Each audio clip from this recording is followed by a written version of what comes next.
Yun. Basta, wala na ito laman. So, ito na nga, yung tatanong kung anong mas okay sa G333 tsaka sa Quantum 50. Depende pero punta na lang kaagad tayo sa presyo. Sa presyo kasi, itong Quantum 50, nakuha na 797. Pero originally, ang price niya is, punta na tayo dito sa store mismo. Oops. So, yan. 1129. Yun yung price nung dyan natin ako bili sa audio app nung price nung Quantum 50. And then, tong G333, wait. So, yan. Yung G333, nakuha ko siya ng 1863. Yan. Kita ba? Kita. Basta 1863. Pero original price niya is 1940. Ngayon, ang presyo niya, dito natin nabilihan kay PC Accessory Shop. Check natin. Yung purple 2323, actually tumaas siya. Yun, well, tumaas yung presyo niya. So, yun. Mas mataas yung presyo ng G333 kaysa dito kasi feeling ko dahil may mga kasama siya. Kasi out of the box, ayan yung makikita mo, ayan. Yan yung unboxing experience niya. Pinagdikit lang natin. Ito, hindi ko na ito nagamit kasi nga sakto lang naman yung nakuha ko. So, yun na yung pinaka-box niya. Wala naman masyadong kung ano man. And then, ito sa Quantum 50. Yan. Regular, as in, typical na lagay lang siya. Tapos yung earbuds, yan. Tinabi ko lang. Tapos, bukod dun, ito kasing sa G333 is meron tayo kasamang wait, baligtad. Sige, okay na nga yan. Yung sa G333 kasi, bukod sa sa headphones, meron siyang kasamang, itong pouch, yan. Wala naman talagang malalagay dyan, kundi yung earphones, yan.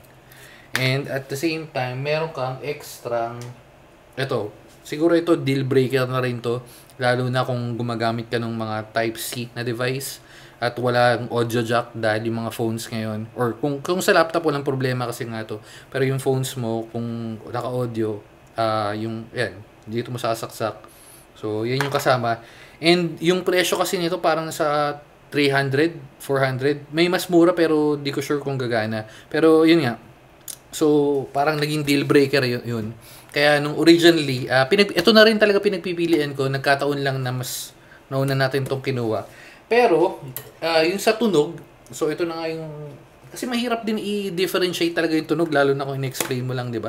Halos wala naman ako napansin, pero ang mas ginagamit ko dito sa dalawa is itong G333. Bakit? Kasi mas mahaba to. Yan.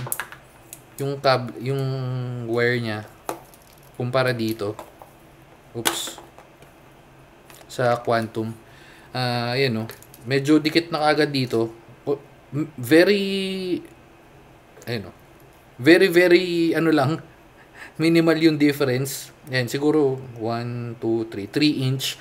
Pero kasi pag naka-open na sa yan, nakasalpak na sa headset mo yung ganyan, mas mahaba talaga to. Although, ang maganda naman sa Quantum is meron kang mute. Yan, may physical mute button ka. So, yan. Pag may naka-orange, ibig sabihin naka-mute. Pag yan, hindi. And then, may adjustan ka naman volume. Parehas lang dito, adjustan ng volume. So, yung adjustan ng volume dito sa Quantum 50 is nandito sa yung parang pinaka-edge niya. And yung dito is nandito lang lahat. Wala ka na ibang controls. Mapapansin mo, wala nang isa, sa G333 is wala na siyang ibang, unlike dito, dalawa. So, meron ka pa dito. Yung dito kasi is mic. Pero ito, nakaseparate yan.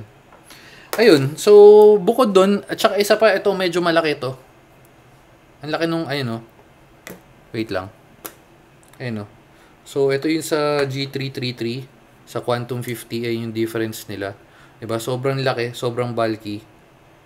Pero pag sinalpak mo sa tenga mo, halos parehas lang. Although, mas mabigat to. Ayun o. So, ito ginagamit ko usually pag sa work kailangan ng mute button. Yan, ito. Ito na yun. Tapos mas maigsi ito. Mas maigsi. Ayun, no? ano, compare natin. So, yan. Mas mahaba pala. Kala ko mas maigsi. Mas mahaba pala tong ano, Quantum. Pero ang ginawa ko na nga lang is bumili ako ng extra kable, yung audio na cable. So, gumagana naman sa kanila parehas. Ugreen rin yun. So, search nyo lang Ugreen na audio cable. Anyway, so, yun lang. So, again, ang ginagamit natin kung maglalaro ako or yung sa personal na PC natin is itong G333. Ito, ginagamit ko for work dahil specifically for mute button. Ayun. At tsaka yung price point medyo malayo. Pero yung tunog, pagka pinapakinggan mo halos wala kang masyadong mapapansin. Unless, of course, na audiophile ka na kailangan mo talaga yung sobrang detailed yung tunog. Pero if hindi naman, hindi mo masyadong mapapansin. Okay, so yun lang. Yung bass nito, wait nga, double check ko. Teka. Uy, Mr. Beast, may bago na naman, no? Papanoodin natin mamaya. Pero bago yun, search tayo ng malupit na NCS. No copyright music. Although di nyo naman maririnig ko, sasabihin ko na lang sa inyo kung saan mas may bass. Wait lang. So, kunwari na lang naririnig nyo. Kunwari nagtutugs na lang din kayo. Ha? Teka.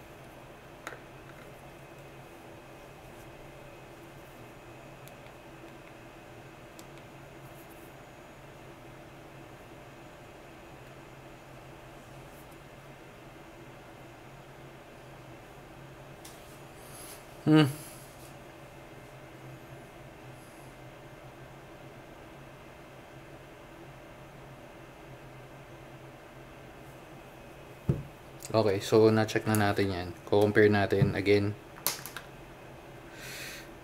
Na-check ko na to eh. Alam ko wala naman ako masyadong napansin. Pero ito, as in, testingin natin harap-harapan ngayon. Wait.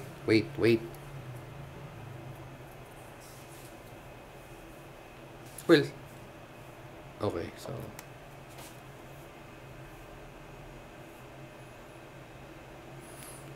hindi, mas maganda. Mas maganda yung sa ano. Sorry. Parang wala, pero dahil nag-switch ako, so mas maganda yung tunog ng ano, G333. So yun. So kung napunta ka dito, mas pipiliin ko to, pero mas mahal nga siya ng roughly 700-800. Pero dahil nga nakuha natin to na mas mura. So mas sulit to, pero kung kailangan mo na mas magandang tunog, wala kang alam mute button, G333. Okay, so yun lang. Sige na. Bye-bye. Babu. Thumbnail.